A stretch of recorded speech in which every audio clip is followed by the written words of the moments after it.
And welcome to money 9। मैं हूं मीनू शर्मा और आप देख रहे हैं पर्सनल फाइनेंस से जुड़ी खबरों का बुलेटिन मनी मॉर्निंग। तो चलिए फटाफट शुरू करते हैं आज का खबरों का सफर।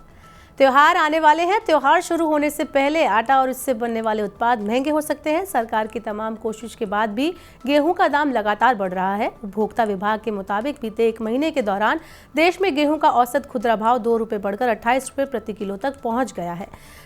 गेहूं का भाव 8 महीने की ऊंचाई पर है। गेहूं की कीमतों में बढ़ोतरी ऐसे समय पर हो रही है जब त्योहारी सीजन शुरू होने वाला है। महंगे गेहूं की वजह से आने वाले दिनों में आटा, मैदा और सूजी जैसे प्रोडक्ट भी महंगे होने की आशंका है। इससे ब्रेड और बिस्किट के दाम भी बढ़ सकते हैं।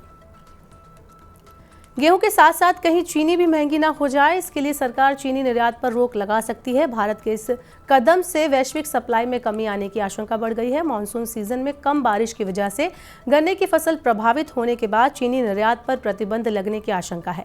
ISMA के मुताबिक 2023-24 के दौरान देश में 317 लाख टन चीनी उत्पादन का अनुमान है, जबकि घरेलू मांग 280 लाख टन के करीब रहेगी। ऐसे में पर्याप्त आपूर्ति सुनिश्चित करने के लिए सरकार प्रतिबंध जैसा बड़ा कदम उठा सकती है।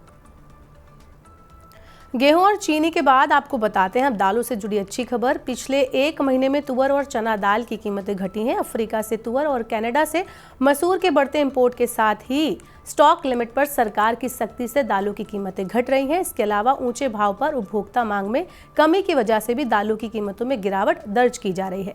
सरकारी एजेंसी नेफेड के कम कीमत पर बिक्री करने से चना दाल की कीमतों में भी गिरावट आने का अनुमान है। अगर आपके पास भी TCS के शेयर हैं तो ये खबर आपके काम की है। टाटा कंसल्टेंसी सर्विस ने 17,000 करोड़ रुपए के शेयर बायबैक करने की घोषणा की है।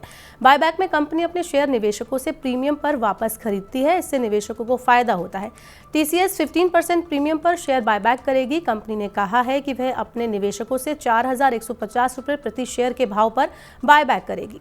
मंगलवार को कंपनी का शेयर BSE पर 3,613 रुपये पर बंद हुआ। एक तरफ त्योहारी सीजन सामने है तो दूसरी तरफ थर्मल पावर प्लांट कोयले की कमी से जूझ रहे हैं। पूर्वी भारत में बरसात की वजह से पावर प्लांट्स के पास कोयले का औसत स्टॉक गंभीर स्तर से नीचे चला गया है। नेशनल पावर पोर्टल के मुताबिक 8 अक्टूबर तक पावर प्लांट्स के पास केवल 7.5 दिन का कोयला ही बचा है, जो औसत के मुकाबले 40% कम है। कोयले के स्टॉक की स्थिति में सुधार नहीं हुआ तो त्योहारी सीजन में बिजली कटौती का सामना करना पड़ सकता है। बाजार नियामक सेबी ने निवेशकों को बड़ी राहत दी है। उसने अपनी ऑनलाइन शिकायत निवारण प्रणाली स्कोर्स के माध्यम से सितंबर में कंपनियों और एजेंट्स के खिलाफ 3,705 शिकायतों का निपटान किया है। सितंबर अंत तक स्कोर्स मंच पर लगभग 17 शिकायतें 3 महीने से ज़्यादा समय से लंबित थीं। निवेशक स्कोर्स प्लेटफॉर्म पर कंपनियों, एजेंट्स और साथ ही अन्य संस्थाओं के खिलाफ शिकायत कर सकते हैं। एक शिकायतकर्ता अपनी शिकायत के निपटान के 15 दिनों के अंदर दोबारा समीक्षा का अनुरोध भी यहां कर सकता है। बैंक ऑफ बड़ौदा ने रिटेल टर्म डिपॉजिट पर ब्याज दरों को बढ़ाने की घोषणा की है। बैंक ने 3 साल तक की विभिन्न अवधियों वाली FD पर ब्याज दर में 0.5% की बढ़ोतरी की है। नई ब्याज दरें 2 करोड़ रुपए से कम वाली FD पर लागू होंगी। बैंक सामान्य ग्राहकों को 7.40% तक के ब्याज की पेशकश कर रहा है। साथ ही वरिष्ठ नागरिकों को 7.90% तक का ब्याज ऑफर किया जा रहा है। बैंक ने 399 दिन वाली तिरंगा प्लस डिपॉजिट स्कीम के ब्याज दर में भी बदलाव किया है। इस स्कीम के तहत सीनियर सिटीजन्स को 7.80% का ब्याज मिलेगा। म्यूचुअल फंड निवेशकों की संख्या बढ़कर अब 4 करोड़ से ज्यादा हो गई है। पिछले 21 महीने के दौरान 1 करोड़ नए म्यूचुअल फंड खाते खोले गए हैं। सितंबर महीने में म्यूचुअल फंड हाउसेस ने SIP के माध्यम से 16,000 करोड़ रुपए से ज्यादा का निवेश हासिल किया है। SIP के जरिए होने वाले निवेश का ये एक नया रिकॉर्ड है। एक्टिव इक्विटी स्कीम में निवेश सितंबर महीने में 30% घटकर 14,000 करोड़ रुपए रहा।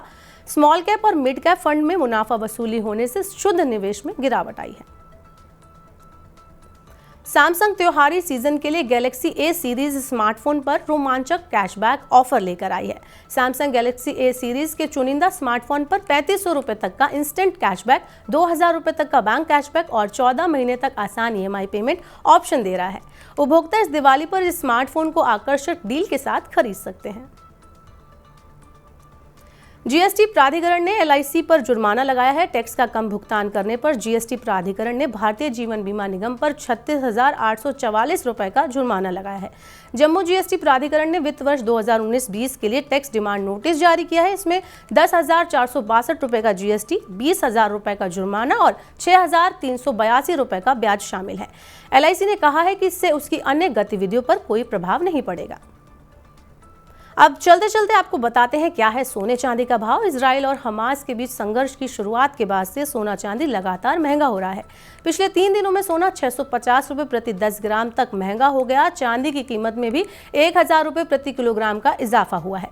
अंतर्राष्ट्रीय बाजार में भी सोने चांदी की कीमतों में तेजी बनी हुई है। यहाँ सोना $1,867 प्रति औंस, जबकि चांदी $22.05 प्रति औंस पर पहुंच गई है। तो आज के मनी मॉर्निंग के बुलेटिन में बस इतना ही। अपने काम की जरूरी खबरें देखने और समझने के लिए सब्सक्राइब करें हमारे YouTube चैनल को। साथ ही पर्सनल फाइनेंस से जुड़ी खबरों को अगर आप पढ़ना चाहते हैं तो हमारी वेबसाइट www.money9.com पर जाएं। यहाँ पर आपको 7 भाषाओं में मिलेंगी पर्सनल फाइनेंस से जुड़ी खबरें। साथ ही खास कार्यक्रम अगर आप देखना चाहते हैं तो मनी 9 के ऐप को तुरंत डाउनलोड कर लें। बने रहिए मनी 9 के साथ। नमस्कार।